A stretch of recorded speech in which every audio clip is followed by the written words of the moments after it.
J'ai beaucoup de plaisir et beaucoup d'honneur de recevoir le président directeur général de Système U, Dominique Schelcher. Bonjour. Bonjour Patrice. Alors toi, tu es originaire du Grand Est et puis tu le revendiques. Les territoires, c'est important chez vous, hein? Mais c'est évidemment important. U est l'enseigne des territoires. On est présent à 50% dans des communes de moins de 5000 habitants. Donc ces territoires de France, aux quatre coins de la France, on les connaît, on vit dedans. Et moi-même, je vis dans un territoire rural, puisque Fessenheim, c'est dans la campagne alsacienne, au bord de la frontière allemande. C'est un petit pays, oui. Les énergies créatrices se font dans les territoires. Mais évidemment. Et le drame actuel de la France, c'est la coupure entre Paris, d'ailleurs, et les dirigeants parisiens, on va dire, et la province. Et je trouve que cette rupture s'est accrue ces derniers temps, ces derniers mois. C'est la raison pour laquelle on fait cette émission-là avec des dirigeants de tous les territoires de France. Alors, parle-nous un petit peu d'une innovation majeure que tu as introduite chez Système U et de son influence sur la stratégie de l'entreprise. L'innovation majeure ces derniers temps chez U, c'est l'introduction évidemment du e-commerce alimentaire ces dernières années. Donc le e-commerce se traduit comment chez nous? Donc un site pour tous les clients qu'on vient d'ailleurs d'améliorer il y a quelques jours, qu'on a encore simplifié, amélioré. Et les clients commandent et peuvent récupérer leurs courses de deux façons. La première, c'est le drive. Ils viennent, ils se garent, ils ouvrent leur coffre, on leur met les courses dans le coffre. Première façon. Et quelque chose qui se développe très fortement actuellement, c'est la livraison à domicile qui peut se faire de deux façons. La première, la plus courante en région parisienne, c'est l'équipe de magasins qui livre à la maison, au 4e étage, à une heure prévue, etc.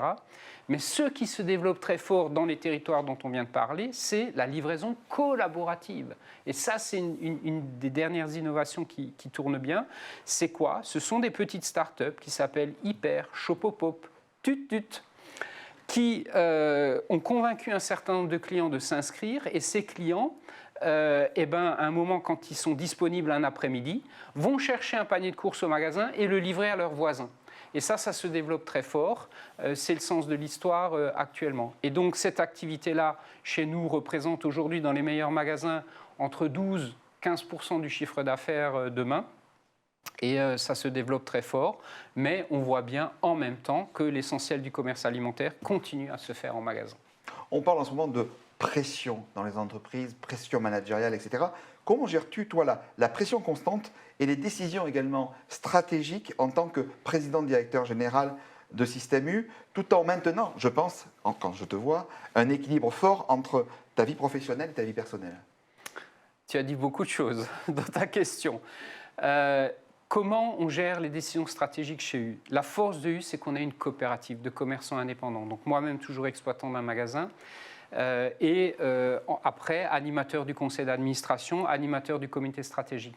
Mais les décisions à ces endroits-là, je ne les prends pas tout seul. Je les prends avec mes collègues qui sont aussi des patrons de magasins. Et donc, quand on se retrouve, par exemple le lundi matin ou le lundi après-midi de retour de notre magasin le samedi, on vient avec l'échange qu'on a eu avec nos clients, l'échange qu'on a eu avec nos collaborateurs. On a la dernière photo du terrain et donc nos décisions, on les prend avec le bon sens de ce qu'on appelle chez nous le carrelage, le terrain. Et ce qui fait que par ce dialogue très démocratique, à un moment on vote, on prend une décision et c'est souvent la garantie de décisions de bon sens qui ne s'éloignent pas du terrain. Donc ça c'est pour le côté décision et pour le côté comment gérer la pression, évidemment c'est pas facile et là il faut un équilibre entre le professionnel, le personnel, avoir une famille sur qui on peut évidemment compter, ça c'est la base, et avoir des échappatoires. Il faut pouvoir se vider la tête régulièrement. Chez moi, c'est par les mots, c'est par l'écriture, c'est par les livres, beaucoup comme ça, et que je cultive beaucoup pour me vider la tête. Et ces moments, encore une fois, de respiration sont essentiels pour continuer à trouver un équilibre et durer, en fait, parce que le sujet dans une responsabilité comme la mienne, c'est de durer dans le temps sans s'épuiser. Alors, tu as une grande réussite. Quels sont les principaux facteurs qui t'ont aidé à réussir en tant que leader de ton groupe? Je dirais deux choses s'il fallait les résumer. Tout d'abord, moi, je suis un passionné de mon métier et rien ne se fait sans passion. Donc, la passion de quoi? Du produit, de mes clients, de cette connaissance du terrain, de cette consommation que j'adore suivre. Pourquoi je suis invité dans les médias? Parce que voilà, j'observe cette consommation, j'en parle, etc. Et tout ça me passionne. Et ça me passionne depuis 25 ans et je ne m'en lasse pas, première chose. Et la deuxième chose, et que je dirais à un jeune aujourd'hui peut-être, c'est la persévérance. Parce que quand tu es dans des missions de ce type-là, 10 fois tu aurais pu jeter l'éponge en disant « bon, les gars, ça suffit, maintenant, mais non, mais il faut persévérer, faut y aller malgré les difficultés, malgré les échecs, faut rebondir et puis continuer. Et parfois, des talents chez Système U, il y en a énormément, évidemment. C'est quoi pour toi d'ailleurs un talent? Ce que c'est un talent, c'est quelqu'un qui est un très bon professionnel. La base chez nous, c'est quand même ça. Donc chez nous, c'est être un bon commerçant. Ensuite, être passionné. Et ensuite, travailler beaucoup, parce que ce qui fait la différence, c'est évidemment de travailler beaucoup. Donc des gens qui ont ces talents-là, il y en a plein chez U, mais peut-être parfois ce qui fait la différence, c'est peut-être la persévérance.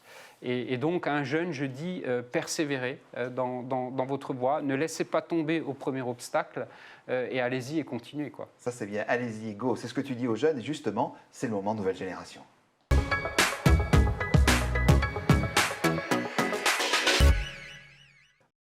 Bonjour John. Bonjour Patrice, bonjour Dominique. Bonjour. Dans le secteur de la GMS, la dimension RSE prend de plus en plus de poids, notamment des produits en vrac, les produits bio, produits locaux en circuit court. Chez Système U, que proposez-vous à vos clients? Alors oui, déjà, il faut redire que l'attente des clients est extrêmement forte. Ils voient tous que la planète est en train de se dérégler, on le voit ces jours-ci, et ils veulent, malgré l'inflation, contribuer à préserver cette planète. Donc ils nous demandent des choses, et ça se traduit par quoi? Effectivement, un grand attrait pour les produits locaux, qui est particulièrement né pendant la crise du Covid. C'est des produits qui rassurent, c'est des produits qui font tourner l'économie locale. Et donc ça, c'est quelque chose qu'on a dans notre ADN chez U depuis toujours. Et le client Patrice que j'ai en face de moi le sait bien, l'offre de produits locaux peut représenter jusqu'à 20, parfois même plus de 20% de l'offre dans nos magasins. Et ça, on le cultive et ça marche très fort. Mais au-delà de ça, il y a d'autres choses. Par exemple, ce qui s'est fortement développé ces dernières années dans ce domaine-là, c'est de l'anti-gaspillage. Je rappelle que plus d'un tiers de ce qui est produit dans la chaîne agroalimentaire est gaspillé. C'est incroyable. Que ce soit au début de la chaîne, que ce soit dans la production, que ce soit chez nous, que ce soit dans le frigo du consommateur ou dans la restauration, c'est plus d'un tiers. Et là, aujourd'hui, les gens ont compris qu'il faut combattre ça. Et donc, on propose des produits anti-gaspi, des produits qui arrivent à date, ils sont vendus. Les gens adorent ça. C'est aujourd'hui quasiment le premier geste qu'ils adorent faire pour lutter contre cette idée de préserver la planète, quoi. Un homme de conviction, un homme de passion. Merci beaucoup à toi, Dominique Schelcher. Merci à vous. Merci.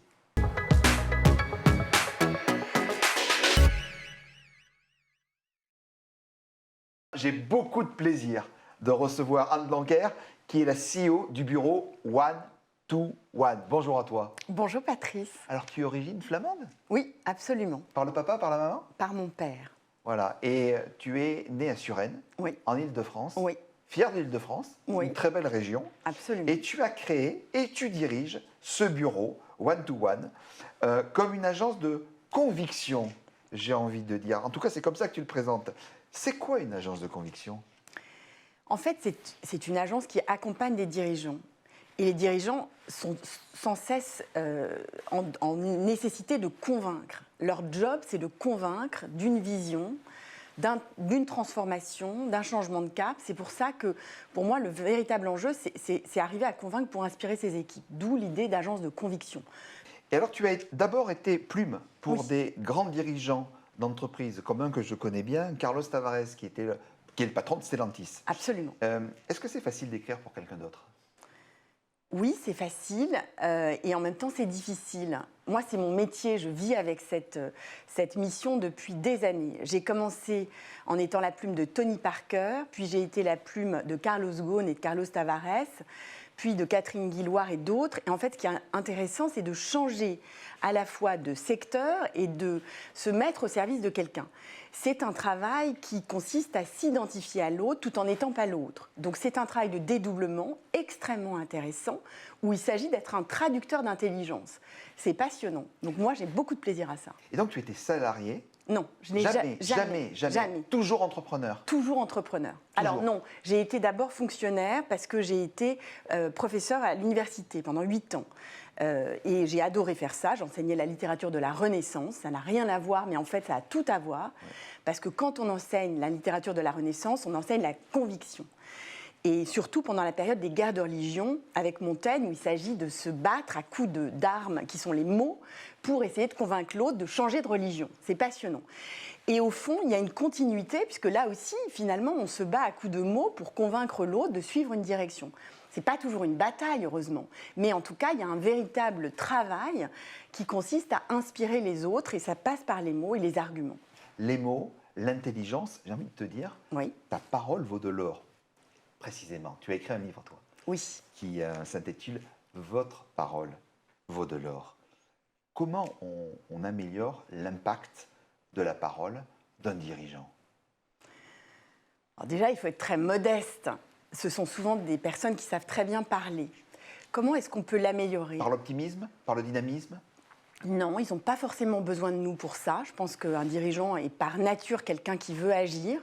On peut être aussi un pessimiste actif, évidemment, mais c'est surtout que, en fait, il s'agit parfois de leur apprendre, ou en tout cas de les inviter à être encore plus simples, à être encore plus directs, à tenir une parole courageuse, qu'ils ont envie de tenir, mais qu'ils ne savent pas forcément dire de façon très directe. Donc ça, notre métier, c'est d'éviter le jargon, notre métier, c'est de raccourcir, notre métier, c'est de favoriser le dialogue, et c'est ça l'enjeu. Et après, selon les dirigeants, on va travailler sur tel ou tel point en fonction de leurs besoins. Tu sais que beaucoup de jeunes se posent la question sur les diplômes. Oui. Quand je regarde ton CV, tu es super diplômé, Normal Sup, agrégation, etc. Est-ce que le diplôme, aujourd'hui, il fait tout? Non, il ne fait jamais tout. On est en apprentissage permanent. Moi, j'ai l'impression d'apprendre à désapprendre. C'est-à-dire que quand on passe Normal Sup, on apprend à faire des analyses formidables. Ensuite, quand on accompagne un dirigeant, on apprend à faire des synthèses formidables. Et c'est tout un travail de déconstruction. Au fond, nous sommes tous comme Pénélope. Il s'agit de tisser pour détisser. Et c'est ça notre métier. Et heureusement, on peut réussir aussi sans diplôme. Mais les diplômes... Un jeune peut aujourd'hui réussir sans diplôme? Oui. Simplement, c'est plus difficile. Et dans ce cas-là, c'est son expérience qui va jouer. C'est sa capacité à agir, à créer, sans doute d'ailleurs à devenir entrepreneur. On a plus de chances de réussir en étant entrepreneur quand on n'a pas de diplôme. Parce que les entreprises, elles, ont besoin d'être rassurées. Mais pour ça, il faut avoir du talent. Oui. Et le talent, justement, c'est quoi pour toi? Le talent, c'est pour moi l'art de se réinventer en permanence.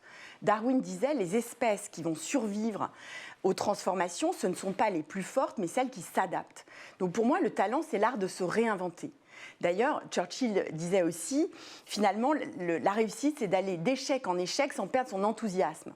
C'est un peu ça. Il s'agit non seulement de toujours se relever, y compris quand on tombe, et surtout, il s'agit de se repenser, de se réinventer, de revoir ses modes de pensée, d'essayer de dépasser nos stéréotypes, de se dire, est-ce que je vais pas réinventer mon métier? C'est ça notre job à tous. Mais ça vaut à 20 ans, ça vaut à 30 ans, ça vaut à 40 ans, ça vaut à 90 ans, ça vaut à 100 ans, et peut-être au-delà.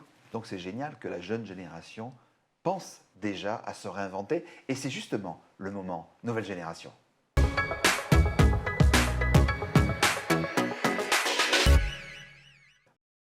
Voilà, la question nouvelle génération avec John. Bonjour Patrice, bonjour Amélie. Bonjour. Sur les dernières années, est-ce que vous avez senti une évolution des sujets sur lesquels on vous sollicite?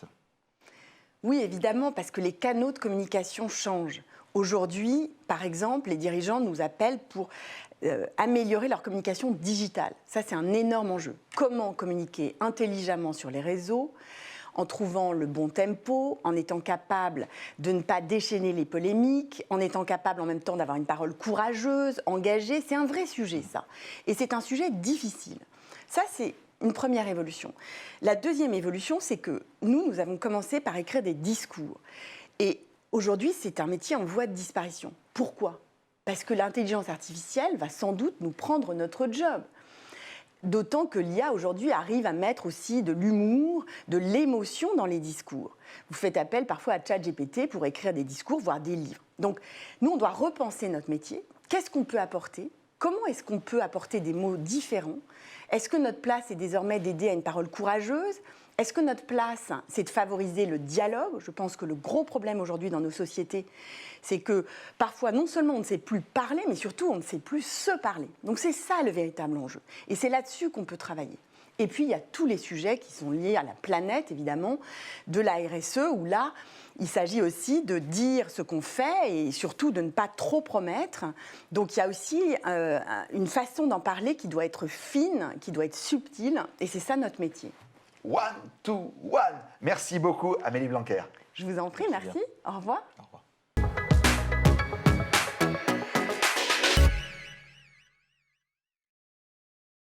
Quel bonheur, quel plaisir de recevoir un Vendéen, et pas n'importe lequel. David Patrice. Soulard, directeur général chez Groupe Gauthier. Meublé, vivez, qu'est-ce que c'est beau. ça. Bonjour à toi. Allez, bonjour Patrice. Bonjour, Alors, merci de me présente-nous. recevoir. Eh oui, présente-nous un peu ton groupe.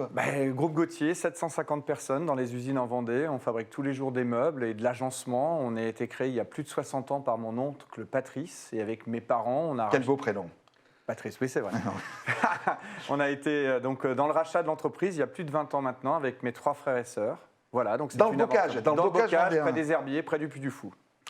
Alors, tu as un attachement très fort à la Vendée, mais en plus, la Vendée, c'est un département d'entrepreneurs hors norme. Oui, c'est vrai on a une industrialisation assez forte. On est en fait des usines à la campagne. Tous nos grands-parents étaient des agriculteurs. Je pense que ça a créé une vraie valeur travail et ça nous permet aujourd'hui d'avoir des équipes qui sont à fond dans ce monde qui bouge, faut quand même le dire. Et aujourd'hui, on est assez fiers d'être vendéens et aussi l'un des fers de lance du salon Made in France qui a eu lieu il y a quelques temps et qui aujourd'hui, ça fait plus de 10 ans qu'on a décidé de revendiquer le Made in France avant même que ça soit à la mode. Alors, tu l'as dit, l'entreprise existe depuis plus de 60 ans, mais il y a 20 ans, tu as pris une décision courageuse, une décision importante, en démarrant ton réseau de franchisés. C'est quoi le regard que tu portes aujourd'hui, 20 ans après cette révolution ? C'est un regard de satisfaction. Mon père a eu ce choix qui a été en fait d'avoir des boutiques qui nous permet aujourd'hui d'être en Gauthier, donc des magasins d'usine entre guillemets, qui nous permettent avec des franchisés d'être en relation directe avec les consommateurs, alors qu'avant on ne savait pas parler aux consommateurs. Et ce qui nous a permis de changer nos collections, d'être plus dans l'air du temps, d'oser, parce qu'il faut savoir oser dans le design, et d'être finalement plus avancé dans le design et de plus coller aux besoins, alors qu'avant on avait des collections assez franchouillardes. Aujourd'hui, clairement, on est plus dans l'aspect contemporain et ce sont nos clients qui nous ont fait bouger parce qu'on écoute beaucoup nos clients. Tu parles aussi beaucoup d'avenir et justement, comment vois-tu l'avenir de ton réseau de magasins face notamment à la montée du digital ? Est-ce que c'est un obstacle ? Est-ce que c'est une chance ? Alors, c'est une vraie chance parce qu'aujourd'hui, on a mis beaucoup d'argent dans la digitalisation de notre relation aux clients avec, entre autres, Dassault Systèmes qui nous a permis d'aller capter le temps que les gens ont à réfléchir. Donc, le temps qui, finalement, n'est pas au moment de notre temps d'ouverture, mais qui, finalement, est un temps parallèle. On a beaucoup de connexions le dimanche soir à 21h où les gens se disent « Tiens, on finit le week-end, est-ce qu'on ne changerait pas notre intérieur ?» Et puis, ils préparent les choses. Donc, on leur donne les clés de l'usine pour pouvoir faire des choses en agencement. Et à la fin, ils viennent en magasin parce que le magasin est un élément majeur, d'une part, de la réassurance, parce qu'on discute de l'humain. Nous, on est très proche de l'humain. Gauthier meublé vivez. Dans le mot vivez, il y a l'humain. Et en fait, dans l'humain, il y a le fait qu'on vient conseiller, mais on vient aussi toucher la matière, voir en fait quel est l'élément final. Et la digitalisation dans le meuble a beaucoup de mal à approcher la finalisation de la matière. Alors, la marque elle-même, Gauthier, elle a toujours été très impliquée dans une production, je dirais, durable et une démarche responsable, ce qu'on dit communément la RSE. Mais toi, c'est plus fort que ça. C'est quoi justement ta démarche ? On appelle ça Gauthier plus que du vert, c'est-à-dire qu'en fait notre logo il est vert. Mon oncle, il y a plus de 50 ans, il l'a fait vert. Et aujourd'hui, on a une usine qui transforme le bois en panneaux de bois. Cette usine-là, aujourd'hui, c'est 62% de bois qui sont issus de meubles recyclés. Donc on va chercher les meubles que les gens jettent, on les rebroie et on les remet en route pour faire du meuble. Donc clairement aujourd'hui, on est dans une économie circulaire. On a 70% de nos matières qui viennent de France, 100% de notre bois est français. Donc en fait, on est sur la proximité, donc notre bilan carbone est bon et on n'arrête pas de l'améliorer. Moi, je dis aujourd'hui la réindustrialisation que le souhaite le gouvernement, c'est un élément majeur. Mais aujourd'hui, la réindustrialisation ne peut pas se faire sans robots et sans non plus le fait de vivre d'un point de vue environnemental dans son environnement. Nous sommes des usines à la campagne. Donc par exemple, on a un grand projet de refaire les haies bocagères du bocage vendéen, parce que ce sont des haies qui, avec les tempêtes que nous venons d'avoir, qui protègent les champs, qui évitent les problèmes d'eau. Et donc en fait, on est dans notre territoire et nous y contribuons. Tu as toujours été très fier de ton entreprise et très fier du fabriquer en France. D'ailleurs, Oui. tu portes haut et fort Le French sur ton Fab. cœur Ouais. la French Fab. La French Ouais. Fab, pour toi, c'est quoi? C'est en fait une reconnaissance pour mes salariés et pour notre environnement. Gauthier est fier de faire travailler des gens de la French Fab parce que c'est une communauté. Donc on travaille entre nous. Et en fait, on a aussi un combat qui est d'arriver en fait à se dire aujourd'hui un emploi dans mes usines, c'est 3 emplois en parallèle. Un emploi dans un dépôt logistique, c'est 1 emploi en parallèle. Donc aujourd'hui, la fabriquer en France, c'est quand même une création de valeur dans le territoire. Et on s'est rendu compte suite à ce Covid que tout le monde travaillait avec le voisin. Tout le monde a été arrêté par le travail de l'autre qui était arrêté. Donc finalement, cette maillage, c'est la French Fab.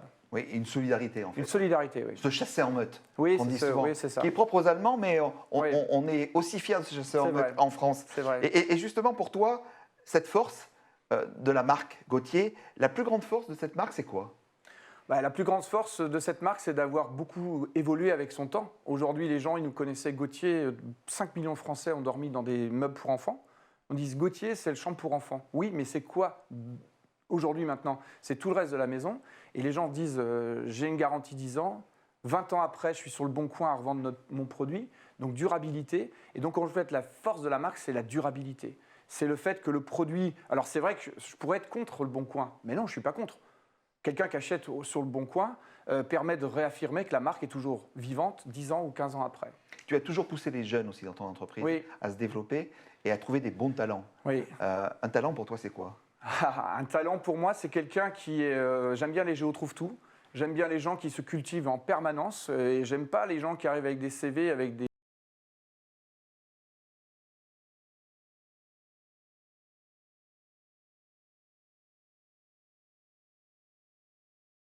Ce qu'on appelle un projet qui s'appelle la mobilité interne. Tous les 7 ans, on essaye que les gens changent. Et en fait, on essaye de dire qu'on n'est pas obligé de partir à l'extérieur pour pouvoir avoir des expériences. Donc on décloisonne les savoirs pour dire que ce qui est surtout important aujourd'hui, c'est de mener des projets. Et de mener des projets, c'est bouger des hommes et les emmener vers des projets. Donc les talents, pour moi, c'est des gens qui sont capables de bouger les montagnes. Les talents, les jeunes, les géos trouvent tout. Ça tombe bien, c'est le moment, nouvelle génération.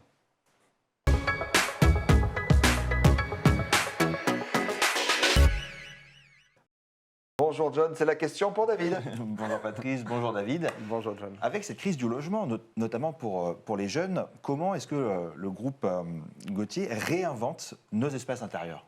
Alors, il y a 2 réponses à ça. D'une part, par rapport à l'aspect gain de place, parce que comme les jeunes ne peuvent pas en fait, aller vers des maisons plus grandes ou des appartements plus grands, donc la difficulté de se loger aujourd'hui, nous avons travaillé sur des gains de place, donc des lits rabattables, des clic-clac, des choses comme ça qui vont vraiment dans le sens du gain de place, ou le rangement, par exemple, avec l'agencement, pour occuper majoritairement tous les murs. Et la deuxième réponse, c'est Isidore, qui est un site internet de revente de nos produits, qui permet de retrouver des produits d'occasion, qui sont dans ce moment-là moins chers, que nous identifions comme étant des vrais produits Gauthier. Et donc, dans ce cas-là, la jeunesse peut toucher la marque du doigt et continuer à avancer avec la marque en tête. Donc, c'est comme ça qu'on s'intéresse aux jeunes. Merci beaucoup à toi, David, Merci, un Patrice. véritable homme de cœur. Merci Patrice, merci John.